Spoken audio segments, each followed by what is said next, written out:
Welcome to this session, Who Will Determine the Future of the Middle East? I'm Jacob Reynolds, Head of Policy for MCC Brussels, as well as Associate Fellow at the Academy of Ideas. Welcome. This is one of those discussions where I didn't have to write down very much beforehand because it's kind of obvious and extremely topical. I don't need to tell you about the fact that even the topicality of this panel is only reinforced by the recent ceasefire deal signed between Israel and Hamas. But really, the purpose of this session, of course, we'll come on to some of the specifics of this, but we wanted to also be able to take a little bit of a step back and analyze the way in which the Middle East has become a kind of fulcrum for a variety of global geopolitical conflicts, and try and analyze it a little bit in detail what's actually driving tensions in the region, not just between Israel and Iran or Israel and in Gaza and all the rest of it, but also talk about some of the variety of other players and the future of the region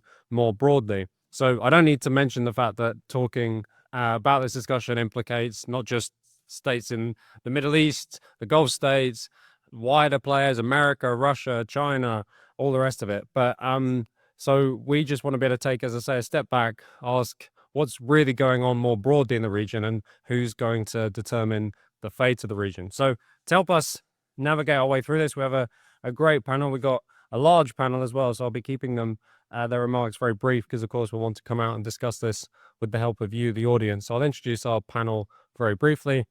Speaking first will be Dr. Ralph Schoellhammer, who's a commentator and podcaster. He's a professor of international relations, the head of Center for Applied History and IR Theory at MCC Budapest. He's all-round writer, thinker, speaker, broadcaster, podcaster. I like reading him and watching his podcast, so can we give him a warm welcome?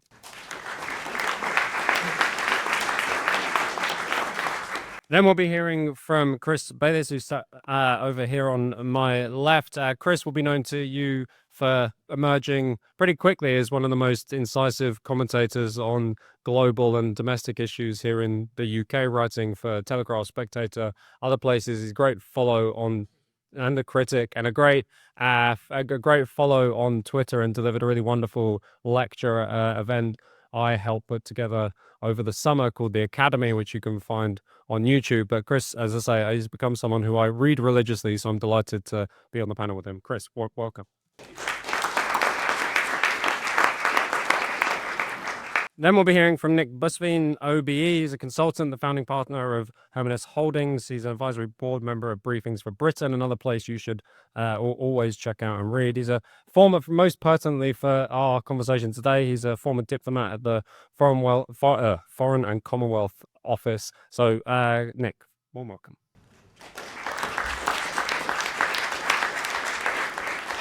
And then if you were with us in the previous session in this room, or the previous session in this strand, I should say, on the New World Order, you'll remember Anne-Elisabeth Moutet is a commentator and columnist at the Telegraph, in the UnHerd as well, regular on GB News and other places. She spent a few years writing for Proche-Orient, the Near East, French publication, and as you'll notice if you followed us in the last panel, always great value in these Battle of Ideas discussions. So welcome.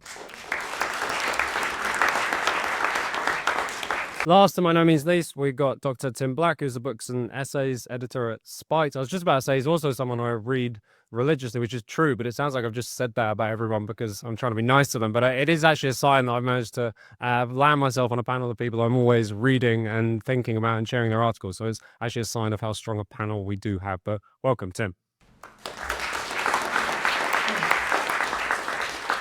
Okay, panel, I'll give you 5 or 6 minutes each for your introductions, and we'll first hear from Ralph. Thank you very much. I'll try to keep this a little bit shorter than original planned so that everybody also gets a chance to speak. So there is a famous apocryphal quote by Lenin, and Lenin once said that there are decades where nothing happens and then there are weeks where decades happen, and I think we're in such a period. And the problem in such periods is that it is very difficult to distinguish the signal from the noise. And what I mean by this is, if you look back in history, and let's take the time period between 1918 and 1938, in that 20-year time period, you had actually lots of movements in Europe that pointed in the different direction to what ultimately happened. There was rapprochement between Germany and France. There were negotiations between the UK and Germany. So by no means, especially in the 20s, was it clear which course European and world history would take. And I think we have a similar problem nowadays in the Middle East. Now, there are very encouraging signs. I think Jacob alluded to them, the Abraham Accords, the potential, albeit fragile, peace in Gaza. So many things would say, okay, this looks like it's going in the right direction. But you could have said the same in the 1920s in Europe as well, and that at some point it all went horribly wrong. And this is the problem I think we have now. There is no guarantee that the changes we see at the moment will necessarily always move into a more beneficial direction. And there are some signs, I would say, that trouble me at least. Look at Morocco. This is a country I would argue is currently at the brink, maybe not of revolution, but at the brink of significant civil unrest. You have states like Libya, which exist as a place on a map, but not much more. This is not a functioning state. You have states like Egypt, where, if we're completely honest, they're a black box. We don't really know what's going on within those states. Are they standing on feet of clay? Are they standing on feet of steel? To be honest, nobody knows. I mean, this was the great surprise with the Arab Spring now almost 15 years ago, right? It took a couple of triggers, high bread prices, and one vegetable vendor who set himself on fire, and pretty much then the entire Middle East as we knew it burnt down, both metaphorically and literally. We very often hear that the United Arab Emirates are the model for the future. And I think what they've accomplished there is great. But if you take a close look at how they are organized, it's basically, I'm exaggerating for a dramatic effect and to incentivize the discussion, but it's basically a group of sheikhs lording over 80% of the population who are foreign guest workers. Now, that might work in the United Arab Emirates as long as they are rich. If for whatever reason they should stop being rich, this is simply no longer going to work. So this, I think, is not a very important thing. The same with Saudi Arabia. We very often hear about, which is true, about the very reform-oriented MBS, like Mohammed bin Salman, and the very reform-oriented elites. But if you look at the polls that are taken among the general population of Saudi Arabia, a recent one was done by the Jerusalem Post. That's like 2.5 years ago, so the numbers might have changed. But 2 years ago, 90% of Saudi Arabian citizens would not allow an Israeli prime minister to land for a conference in Saudi Arabia. So that's the sentiment among the general population. And I cannot tell you whether this is like the last spike of let's call it radicalism that is now going to wear off, or if this is the actual mood in the region and the elites are trying to gloss over it with the material wealth they are creating. And the last point on this, I think they know that in the region, for a long time, the fear was that economic decline in the Middle East will come because they ran out of oil. Now, the good news is they're never going to run out of oil. The bad news is nobody's going to run out of oil. And what this means is that on the long run, the price is going to decline. If Argentina, if Venezuela, if all these states come online and bring that tremendous resource wealth into the global market, prices will crumble, prices will drop. We saw this with the shale revolution in the United States. And Saudi Arabia and all these other countries in the region will have a massive problem if the price per barrel is not $50, is not $40, if it's $18. And if they get poor, I'm not sure if the United Arab Emirates can maintain their level and their state model. So as I said at the beginning, I cannot tell you what is going to happen, but it's there's a Gramsci quote. Maybe I started with Lenin, I finished with Gramsci, who once said supposedly that we are in a situation where the old order refuses to die and the new order is not yet being born. And in such conditions, the most terrible things can happen. And we don't wish for them to happen, but I'm more sanguine, I guess, than others when it comes to the potential for things going awry. Thank you very much. Thank you, Ralph. Very good. And the model of the brevity will need to get through this discussion and get all the audience in. So next, Chris. If we'd been having this discussion a decade ago, and I opened by saying that by 2025, Iraq would start to be looking like one of the more stable non-GCC countries in the region, I think people might have questioned whether I'd put in too long a shift propping up the bar. But actually, I don't think it's too outrageous a suggestion. So I'm going to focus on Iraq just because I think it shows patterns that are applicable to the rest of the region, and that things that have happened in Iraq tend to foreshadow what goes on in the rest of the region a couple of years later. So I'll start. The 2003 invasion of Iraq by the US is basically the scene setter for the entire context that we're discussing in the Middle East. And so much of what's happened has flowed from that, and particularly from the catastrophic, momentous decision by Donald Rumsfeld to disband the Iraqi army. shortly after they took over. It set the scene for what for a couple of years looked like it was going to be this epoch-defining clash between Sunnis and Shia, and which sort of received opinion in the West basically thought was going to be the model for the future of the region over the next couple of decades. It hasn't quite come to pass, but you had the gap left by the Saddamite state created the space for the IRGC to try and import and extend the 1979 revolution into the Shia heartlands in central Iraq. At the same time as you've got this cataclysmic wave of Sunni radicalism, this supremacist totalitarian Sunni ideology embodied by bin Laden.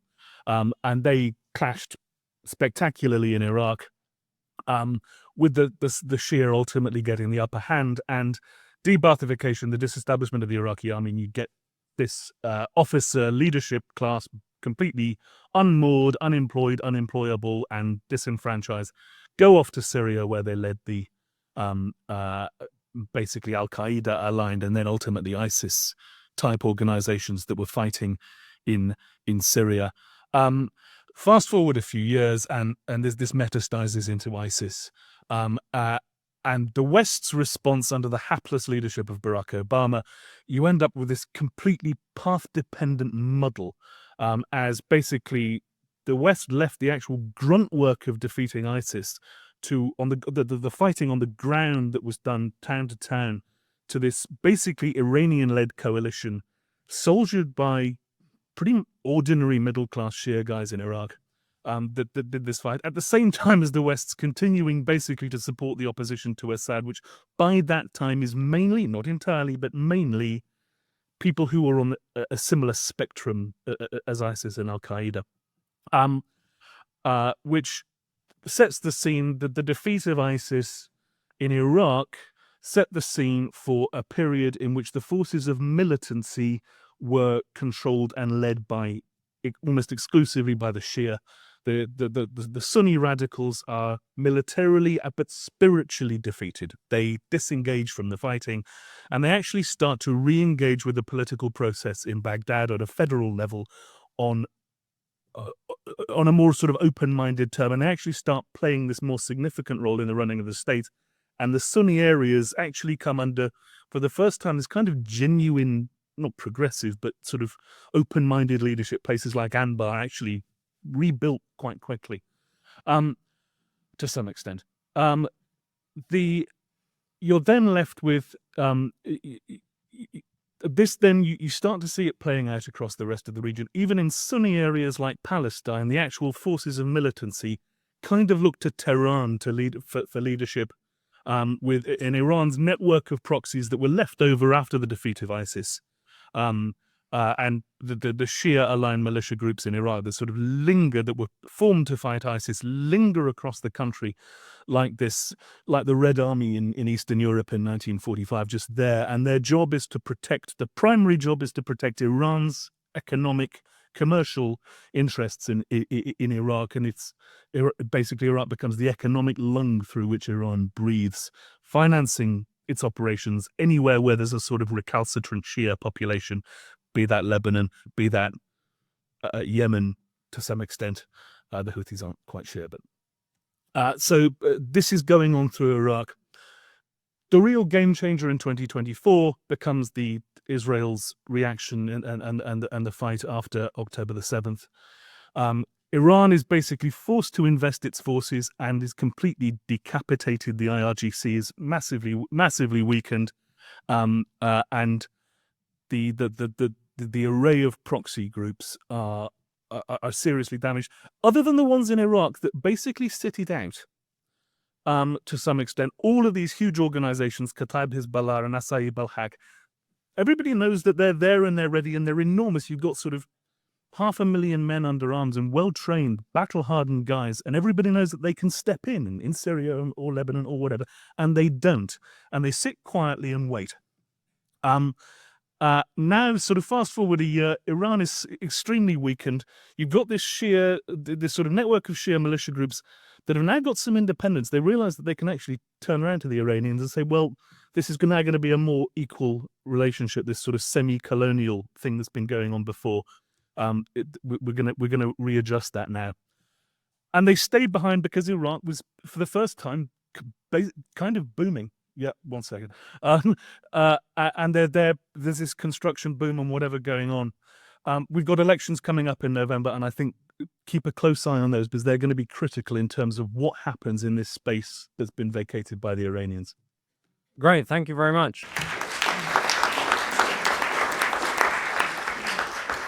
And a whistle-stop tour through Iraqi politics, which I'm going to have to listen to at half speed when we get back to the end. So we're going to get back to Nick, your thoughts? Yeah, I mean, some positive and optimistic things from Chris there. All I can say is that when I was in Baghdad in 2006, 2007, an Iranian proxy blew my car up. So I have a slightly different view. So I did stints in Damascus during the first Gulf War in 91. I was in Baghdad during the height of the second Gulf War in 06, 07. And I did stints on Middle East related desks in the Foreign Office in the 80s and noughties. So I've been also directly involved in conflict resolution and stabilization operations in places as far apart as Colombia, Mozambique, Northern Ireland, as well as Iraq. I mean, of all these regions, the most intractable, and not to put too fine a point on it, scary, has been the Middle East. Violence defines the region in many ways, and prosperity for those not sitting on vast fossil-based riches depends on achieving a measure of peace and stability. Who determines the future of the Middle East will therefore very much depend on who can actually stabilize the region. Amongst other things, Mike, the company I helped found, acts as the global maritime security advisor to the Lloyd's Market Association. So the Middle East region accounts for the vast majority of the global high-risk reviews areas that we review on a quarterly basis. These include Libya, Israel, Syria, Lebanon, Iraq, Yemen, Iran, Saudi Arabia, as well as the Red Sea, the Gulf of Aden, the Persian Gulf, and the Gulf of Oman. In the wider region, we also cover Sudan, Somalia, as well as Eritrea. At the heart of instability in the Middle East lie the twin issues of the Israel-Palestine problem and regional ambitions of Iran that Chris touched on. In my experience, successful peace processes must be well conceived, require enormous levels of commitment by key stakeholders to get over the line. They always take longer than planned to implement, are resource-intensive, and can easily fall apart ex post facto if not actively nurtured and maintained. They also require stick as well as carrot, and ultimately a recognition by both sides that there is more to be achieved at the negotiating table than through the barrel of a gun. We've been around the houses on multiple occasions on the Middle East peace process. Leaders who've taken risks for peace have paid for it with their lives. I'm thinking of Egypt's Anwar Sadat, who was assassinated in 81, and Israeli Prime Minister Yitzhak Rabin, assassinated in 95. Yasser Arafat walked away from the 2000 Camp David talks. The Palestinians also refused the Trump deal of the century in 2020. It is unsurprising in these circumstances that the Israelis have increasingly begun to operate under the assumption that the two-state solution as originally conceived is not viable. If all this were not difficult enough, we have all sorts of other drivers, as Chris was alluding to earlier, of instability in the region. We've got internal conflicts, Libya, Syria, Yemen, religious tensions, most notably the Sunni-Shia tension, the oppression of minority groups such as the Christians, Kurds, Druze, and so on. And of course, there is the ultimate nightmare that is the nuclear proliferation issue. The coalition that invaded Iraq, and I agree with Chris on this as well, in 2003 massively destabilized the entire region. We sparked a horrendous wave of ethnic cleansing of the most terrifying kind in Iraq. We arguably set the conditions for the creation of Islamic State, and perhaps worst of all, we put a rocket booster under Iran's ability to extend its malign and destabilizing influence across the region. This said, I am moderately optimistic about the future of the region. And this is, I think, little thanks to the UK or the EU, who are now increasingly focused on the manifold problems they've imported from the Middle East region via poorly conceived immigration policies. What gives me hope is the extraordinary action that Israel has taken, not least during the past year, to push back against Iran and its proxies with its action against the Iranian nuclear program, the Houthis, Bashar al-Assad, Hezbollah, and of course Hamas. This, on top of a range of other mind-blowing, frankly, operations in recent years, including the acquisition of Iran's entire nuclear archive in 2018, which showed Iranian intent to develop nuclear weapons and effectively put paid to the JCPOA process. Whatever the view of right-thinking liberals about Trump, the 2020 Abraham Accords were historic and the most notable regional diplomatic achievement since 1994, the 1994 Israel-Jordan Agreement. And as I just mentioned, Trump's deal of the century in 2020 was not taken up, and now we have the 20-point plan. Also, we saw in June the US bombing of 3 Iranian nuclear sites. But it is also noteworthy that Trump has not been shy about reining in Israel, e.g. after the airstrike targeting Hamas leaders in Gaza. So who will seize the opportunity to shape the future of the region? I assume the Europeans, Russians and Chinese are likely to be support players. Only the US is playing a central role as an external player. Otherwise, the shaping of the region's future looks set to be dictated by Middle East states such as Turkey, Saudi Arabia, Qatar, UAE, Egypt, as well as the regional superpower Israel. Thanks, Nick.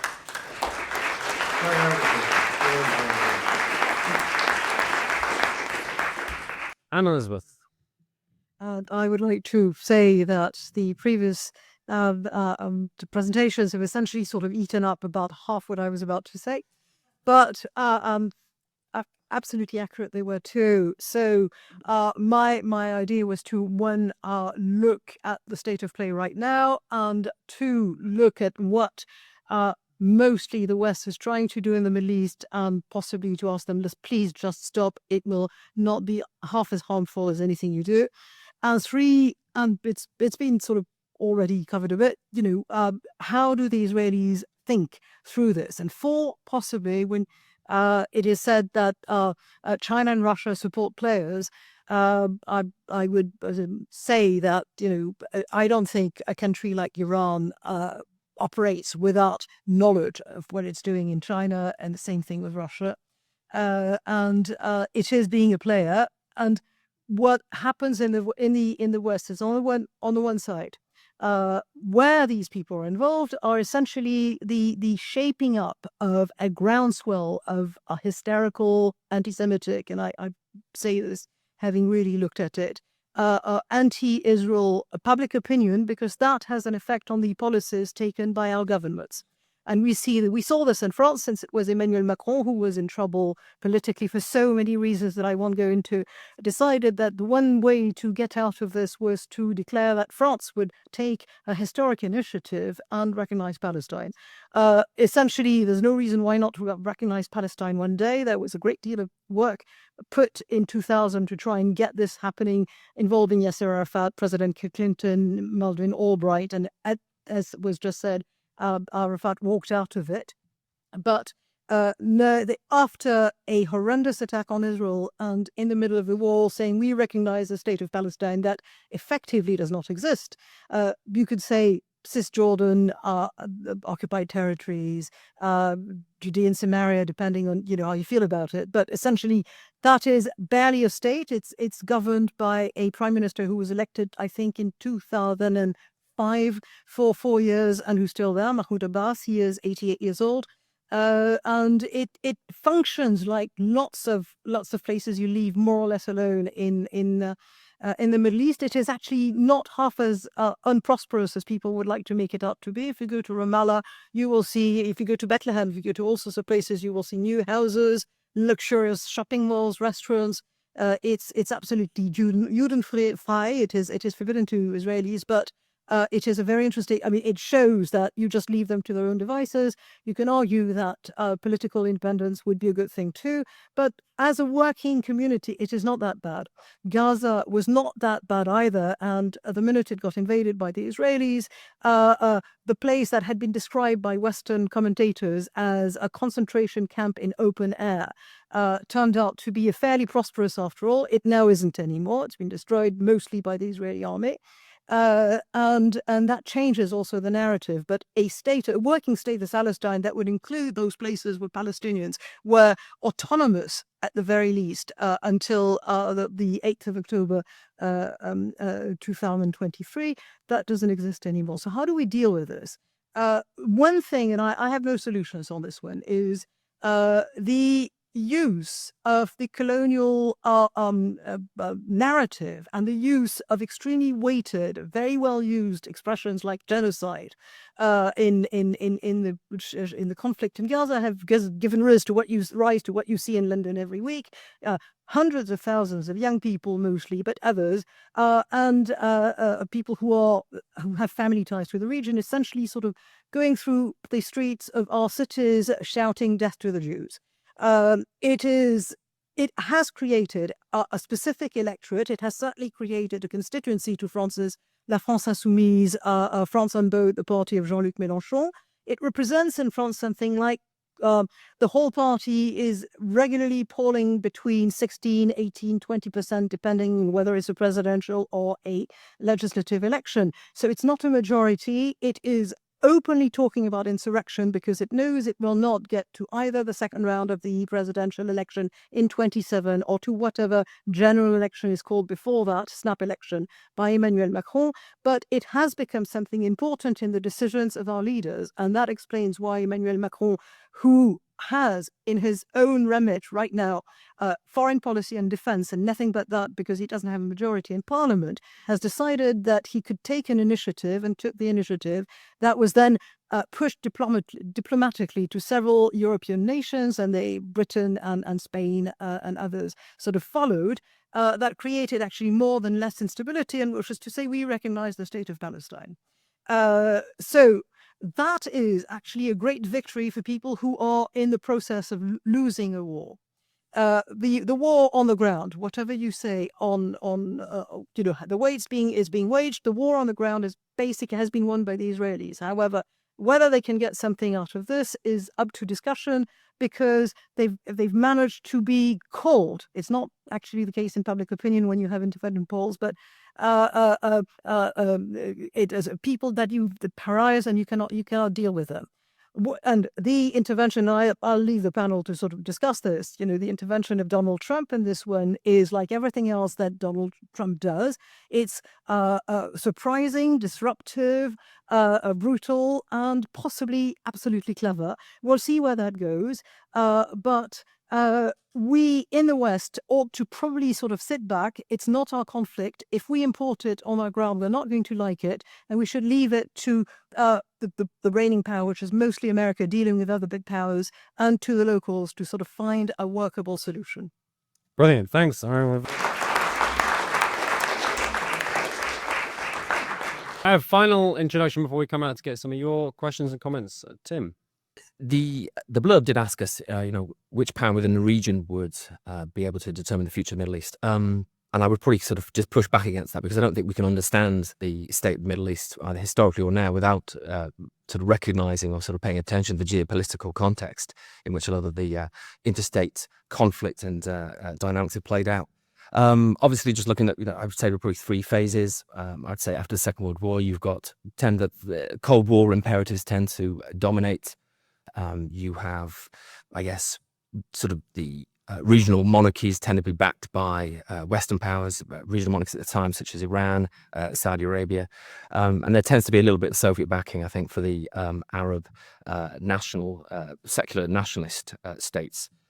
I think one of the key shifts, happens during the 70s. I think there's a key moment in understanding the kind of the present situation, which is, of course, the defeat of Arab secular nationalism effectively as a result of two ill-fated wars waged against Israel in the late 60s and early 70s.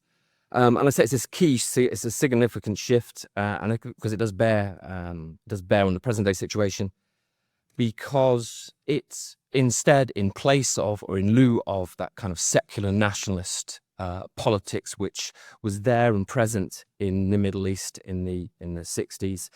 In its place there rises Islamism. Islamism comes to the fore. Islamism is a kind of modern religionized form of politics which develops initially, I think, in Egypt in the 1920s. and it is thoroughly opposed to all forms of kind of Western thinking. It's opposed to liberalism, democracy. It is also at its center, of course, it's deeply anti-Semitic, and all laws, of course, should be drafted not by elected politicians, but of course, ordained by God. And I'll come back to Islamism because I think it does continue to play a significant role, not just in the contemporary Middle East, but of course in the contemporary West as well. Already we've mentioned the kind of, I think after the Cold War, we've got this second phase, which is roughly a period in which the US is the dominant or sort of unipolar sort of power in the world.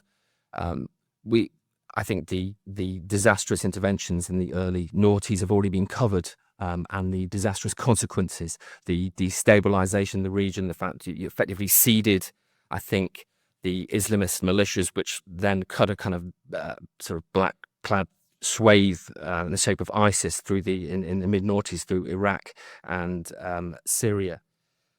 Now, what's interesting, of course, is there's that kind of moment when the US is intervening, and intervening with a degree of confidence, fades pretty rapidly during the noughties. So you have, by the end of the kind of 2000s, the US is effectively withdrawing, and you've then got seeding kind of militant Islamism on the one hand, which is cutting a swathe through these massively destabilized areas. I think Jacob's probably saying I've got 1 minute. No. Crikey, that means I could waffle on for a few more minutes. No. Where was I? Massively destabilized region.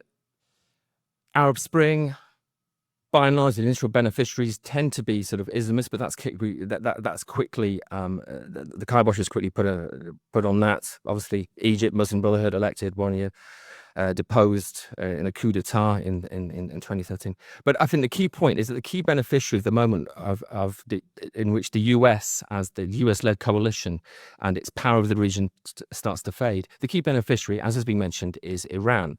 Now, Iran, of course, it is able to take advantage. I think it kind of embeds itself a little bit to an extent in Iraq. I remember sort of reading reports like during the early 2010s, and Qasem Soleimani was often seen as the de facto sort of head of state in Iraq. It might have been a caricature, but I think it's true that Iran embeds itself in Iraq pretty firmly, moves into Syria in the shape of the Houthis. It's intervening quite substantially in Yemen. It continues to build up its own sort of Islamist alliance. Its long-standing friends Hezbollah in Lebanon, of course, intensifies its relationship with Hamas. So my point is that Iran is the main beneficiary of that moment of which kind of US power fades, because it takes advantage of the chaos, it takes advantage of the opportunities to sort of assert its interest. Now, if you'd asked this question, asked the question of what will decide or who will decide the future of the Middle East, I think just over 2 years ago, I'd have said that Iran would have been the key figure, the key power in the region. And I don't mean that in a sense that it would become the regional hegemon. Not at all. I mean that what often happens is that